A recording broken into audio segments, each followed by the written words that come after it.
আজকে আমাদের কাছে আসছে একটা রেঞ্জ রোভার গাড়ি। এটা হচ্ছে 5 নাম্বার সিলিন্ডার মিসফায়ার করে। এটা হচ্ছে কয়েল চেক করি, প্লাগ চেক করি, সবগুলো ঠিক আছে। তবে এটার প্রবলেমটা হয়েছে ইনজেক্টরে। এটা হচ্ছে ডাইরেক্ট ইনজেক্টর, আপনারা জানেন। তো আমি এখন 5 নাম্বার সিলিন্ডারের যে ইনজেক্টরটা সেটা আমি খুলে ফেলছি।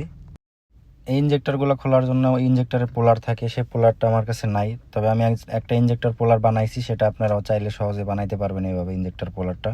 তো আমি এই পোলারটা বানাইছি ইনজেক্টর খোলার জন্য। এটা আপনারা কিভাবে সহজে বানাইতে পারবেন, একটা পাইপ নেবেন, পাইপ নিয়ে পাইপটা মাঝ থেকে 2টা ভাগ করবেন। ভাগ করার পরে এটাকে 2 সাইডে 2টা ঢিল করতে হবে যেন 10 নাম্বার নাট বোল্ট লাগানো যায়। তারপরে এটার সামনে একটা ওয়াশার লাগাইতে হবে। 14 নাম্বার বোল্টের একটা ওয়াশার নেবেন। ওয়াশার নিয়ে এই পাইপের 2 মাথায় ঝালাই করে দিতে হবে ভালোভাবে।